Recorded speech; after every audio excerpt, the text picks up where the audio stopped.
जय हिंद दोस्तों, स्वागत है आप सभी का आपके अपने YouTube चैनल जैकपुर पे। तो क्लास 9 का जो है एग्ज़ाम स्टार्ट होने वाला है 7 तारीख को, यानी अगले महीना। कुछ ही दिन बचा है आप लोगों का, जहां से आप लोगों का मंथली टेस्ट स्टार्ट हो जाएगा। तो आज हम उस एग्ज़ाम का हिंदी का ऑब्जेक्टिव कुछ क्वेश्चन देखेंगे जो इम्पॉर्टेंट है, और उसके बाद सब्जेक्टिव भी देखेंगे।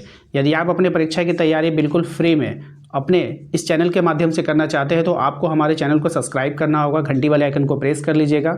साथ ही साथ दिए गए नंबर पे संपर्क करके व्हाट्सएप पे आप जो है अपने व्हाट्सएप ग्रुप को जरूर ज्वाइन कर लीजिएगा। तो चलिए शुरू करते हैं हम। देखिए क्या है हमारा पहला सवाल। सबसे पहले सवाल में आपसे बोला गया है कि दो बैलों की जो कथा है उस पाठ के लेखक का नाम आपको बतानी है, यानी कि राइटर नेम बताना है कि कौन सा लेखक ने इस वाली कहानी को जो है लिखा है। तो इस वाली कहानी को जो लिखा है वो प्रेमचंद ने लिखा है। किसने लिखा है? प्रेमचंद ने लिखा है। अगला सवाल है आपका कि बताइए कि इस पाठ में वर्णित दोनों बैलों के नाम क्या थे, यानी दोनों बैल जो थे उनका नाम बताना है। तो हीरा और मोती, क्या नाम था उसका? हीरा और मोती। अगला सवाल है आपका कि जानवरों में सबसे ज़्यादा बुद्धिहीन किसको समझा जाता है? तो यहाँ पे जो समझा जाता है वो गधा को। किसको समझा जाता है? गधा को समझा जाता है, याद रखिएगा। क्वेश्चन नंबर आते हैं 4 पे। कह रहा है आपसे कि जब किसी आदमी को पहले दर्जे का बेवकूफ़ कहना हो तो उसे क्या कहा जाएगा? तो उसको हम लोग क्या बोलते हैं? गधा बोलते हैं। क्या बोलते हैं? गधा बोलते हैं। पाठ में हीरा और मोती का मालिक कौन है? तो पाठ जो है आपका जो चैप्टर है उसमें हीरा और मोती का जो मालिक है वो झूरी है। कौन है? झूरी है। ऑप्शन नंबर बी हो जाएगा। क्वेश्चन नंबर आते हैं हम लोग 6 पे। देखिए कह रहा है इसमें कि गोई से आप क्या समझते हैं? अब ये जो गोई वर्ड है इससे हम क्या समझते हैं? जोड़ी। ठीक है। गधे का छोटा भाई किसको कहा गया है? तो गधे का जो छोटा भाई कहा गया है वो किसको कहा गया आपको बताना है। घोड़ा को, गधा को, शेर को या फिर बैल को? तो बैल को कहा गया है। इस बात का ध्यान रखिएगा आप लोग। ठीक है, आइए अगले सवाल पे आते हैं। अगला सवाल है आपका कि किस देश के बारे में कहा गया कि एक ही विजय ने उसे संसार की सभ्य जातियों में गण्य बना दिया? तो किसके बारे में कहा गया था बताइए? तो ऑप्शन नंबर डी, जापान के बारे में। किसके बारे में कहा गया? जापान के बारे में कहा गया। अगले सवाल पे आते हैं। झूरी ने बैलों को कहाँ भेजा? अब ये जो झूरी था उसने बैलों को कहाँ भेजा था? अपने ससुराल भेज दिया था। कौन ज़्यादा सहनशील था? कौन यहाँ पे ज़्यादा सहनशील था आपको बतानी है। तो हीरा। हीरा जो था ना वो सबसे ज़्यादा सहनशील था। झूरी के बैल कैसे थे? अब ये जो झूरी के बैल थे वो थे कैसे वो आपको बतानी है। तो झूरी के बैल काम में चौकस थे, ठीक है, देखने में सुंदर थे, डील में ऊंचे थे। तो इनमें से सभी हो जाएगा। ऑप्शन नंबर डी हो जाएगा इसका करेक्ट आंसर। ठीक है। नेक्स्ट सवाल है आपका कि बैलों को रोटी किसने खिलाई? तो बैलों को जो रोटी खिलाई थी वो किसने खिलाई थी वो आपको बतानी है। तो ये खिलाई थी झूरी ने। किसने खिलाई थी? बैलों को रोटी किसने खिलाई थी, हाँ ये बताना है आपको। तो इसका जो राइट आंसर होगा वो भैरव की बेटी होगा। ठीक है, कौन होगा? भैरव की बेटी। किसने खिलाया था? भैरव की बेटी ने। ठीक है। दोनों बैलों को भगाने में किसने मदद की? दोनों बैलों को जो भगाने में मदद किया था वो भैरव की बेटी ने किया था। लवारिस पशुओं को बंद करने के स्थान जो होता है वो क्या कहलाता है? तो लवारिस पशुओं को जो बंद करने का स्थान होता है उसे हम लोग कांजी हाउस कहते हैं। ठीक है, ऑप्शन नंबर ए हो जाएगा। नेक्स्ट आते हैं अगले सवाल पे। उत्साह का पर्यायवाची क्या होगा? तो ये जो उत्साह है इसका जो पर्यायवाची हो जाएगा उत्सव और आनंद दोनों हो जाएगा। ठीक है। नेक्स्ट आते हैं गधा एकाध बार कुलेल कर लेता है। ठीक है, कौन से महीने में ये आपको बतानी है। सही जवाब हो जाएगा वैशाख महीने में। Option number A. Kanji house से हीरा और मोती को किसको बेचा गया था? तो यहाँ पे जो बेचा गया था एक दड़ियल व्यक्ति को बेचा गया था। ऑप्शन नंबर बी हो जाएगा। किसके कारण हीरा और मोती ने नाद की ओर देखा तक नहीं? तो किसके कारण नहीं देखा था वो आपको बतानी है। सही जवाब हो जाएगा आपका ऑप्शन नंबर डी, अपमान के कारण। लेकिन औरत पर सिंह चलाना मना है, ये किसका कथन है? यानी ये बात जो है किसने कहा था? तो हीरा ने कहा था। ठीक है। क्वेश्चन नंबर आता है 20 पे। कह रहा है कि गया ने बैलों को किससे बांधा था? तो गया ने जो बैलों को बांधा था वो बांधा था, एक मिनट, यहाँ है आपका ऑप्शंस, मोटी रस्सियों से। किससे बांधा था? मोटी रस्सियों से बांध दिया था। ठीक है। अगले सवाल पे आइए। अगला सवाल देखिए क्या कह रहा है आपसे कि हीरा और मोती में, ठीक है ना, हीरा और मोती में कौन कौन से गुण हैं? यानी हीरा और मोती में कौन कौन से गुण थे? हीरा और मोती सच्चे मित्र हैं, हीरा और मोती परोपकारी हैं, वे स्वामी भक्त हैं। तो इनमें से सभी हो जाएगा इसका राइट आंसर। अगले सवाल पे आते हैं। क्वेश्चन नंबर 22 पे। कह रहा है कि गधे के किन गुणों ने उसे ऋषि मुनियों की उपाधि दे दी? यानी कि ऐसे कौन से गुण गधे में पाया जाता है? तो सीधापन और सहन शक्ति दोनों। ऑप्शन नंबर डी हो जाएगा।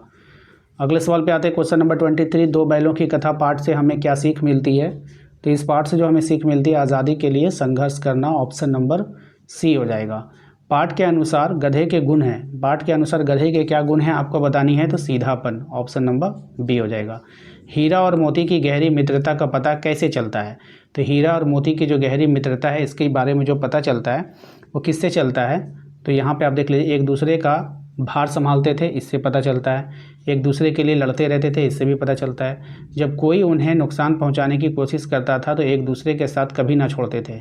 उपरोक्त में से सभी हो जाएगा इसका राइट आंसर। क्वेश्चन नंबर आते हैं 26 में, कह रहा आपसे कि दीवार का गिरना था कि अधमरे से पड़े हुए सभी जानवर चेत उठे।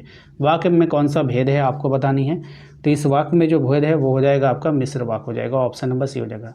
गधे के चेहरे पर कैसा भाव छाया रहता है, तो गधे के चेहरे पर जो भाव छाया रहता है वो कैसा भाव छाया रहता है, अस्थायी विषाद की भाव छाया रहता है, ठीक है।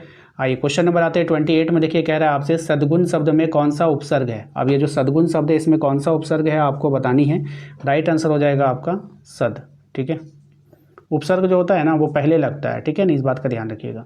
क्वेश्चन नंबर आता है 29 में, कह रहा है दो बैलों की कथा किस लड़ाई की ओर संकेत करती है। अब ये जो दो बैलों की कथा है ये कौन सी लड़ाई की ओर, भारतीय स्वतंत्रता संग्राम की ओर संकेत करती है, ऑप्शन नंबर डी हो जाएगा।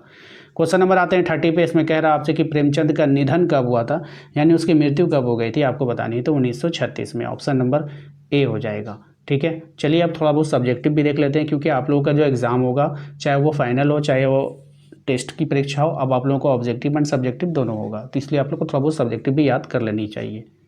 आइए सबसे पहले सवाल पे आते हैं जो सबसे इंपॉर्टेंट रहेगा आपके एग्जाम के लिए, कि हीरा और मोती के बारे में संक्षेप में वर्णन करना है, यानी कि आपको थोड़ी बहुत जानकारी देनी है कि हीरा और मोती कौन थे, क्या थे, नहीं थे। तो देखिए इसका आंसर लिखना है कि हीरा और मोती दोनों बैल पछाई जाति के थे। कौन से जाति के थे, पछाई जाति के थे। यहाँ से ऑब्जेक्टिव क्वेश्चन भी निकल कर आता है, ठीक है। देखने में सुंदर, काम में चौकस, ढील में ऊंचे थे। बहुत दिनों तक साथ रहते रहते दोनों में भाईचारा हो गया था। वे दोनों एक दूसरे के मुख भाषा में बातें किया करते थे, ठीक है। बस छोटी सी है, कहानी टाइप का है, याद कर लीजिएगा। गया द्वारा बैलों को हल में जोतने पर बैलों ने क्या व्यवहार किया। गया द्वारा बैलों को हल में जोतने पर बैलों ने क्या व्यवहार किया। दोनों बैलों ने जैसे पाँव ना उठाने की कसम खा ली थी। गया मारते मारते थक गया पर दोनों ने पाँव ना उठाया, ठीक है। इसके बाद एक बार गया ने हीरा की नाक पर खूब डंडे जमाए तो मोती का गुस्सा काबू से बाहर हो गया। वो हल लेकर भागा, जिससे हल, रस्सी, जुआ, जोत सब टूट टाट कर बराबर हो गया, ठीक है। कांजी हाउस के अंदर का दृश्य कैसा था। कांजी हाउस के अंदर अनेक जानवर बंद थे। कई भैंस, बकरियां, घोड़े, गधे भी थे, पर किसी के सामने चारा ना था। सब जमीन पर मुर्दे की तरह पड़े हुए थे। कई तो इतने कमज़ोर हो गए थे कि खड़े भी नहीं हो पा रहे थे, यानी कि सब कमज़ोर हालत में वहाँ पे बिखरे पड़े थे। अगले सवाल पे आते हैं। नेक्स्ट है आपका दो बैलों की कथा के आधार पर स्पष्ट करें कि स्वतंत्रता सहज नहीं मिलती, उसके लिए संघर्ष करना पड़ता है। देखिए, हीरा और मोती का गया के घर से भागना, सांड से लड़ाई करना, कांजी हाउस में भूखे रहकर संघर्ष करना, भागने का प्रयास असफल होने पर भी फिर से प्रयास, नीलाम होने के बाद भी मालिक के हाथ से निकलकर भागना आदि घटनाएं सिद्ध करती है कि स्वतंत्रता के लिए संघर्ष करना पड़ता है कि नहीं। अगर आपको स्वतंत्रता चाहिए तो भाई आपको तो मेहनत करनी होगी, संघर्ष करना पड़ेगा, तभी आपको आज़ादी मिलेगी। नेक्स्ट सवाल है आपका कि हीरा और मोती जब बैलगाड़ी लेकर जाते हैं तो दोनों बैलों का क्या रवैया रहता है। जब दोनों बैलों को बैलगाड़ी में जोता जाता है तो उस वक्त हर एक यही चेष्टा होती थी कि ज़्यादा से ज़्यादा बोझ मेरी गर्दन पर रहे। दोपहर या संध्या को दोनों खुलते तो एक दूसरे को चाट चूटकर अपनी थकान मिटा लिया करते थे। तो ये उन बैलों का जो है हरकत हुआ करता था। तो आशा करते हैं आप लोगों को आज का ये वीडियो पसंद आया होगा। ये वीडियो का पार्ट 1 है, इसके बाद पार्ट 2 आएगा, तो चैनल को सब्सक्राइब कर लीजिए, वीडियो को लाइक कर दीजिए। कमेंट बॉक्स में आप अपना नाम और अपने ज़िला का नाम ज़रूर टाइप कीजिएगा ताकि मैं नेक्स्ट वीडियो में आपके नाम ले सकूं। मिलता हूं नेक्स्ट अगले वीडियो में। Thank you.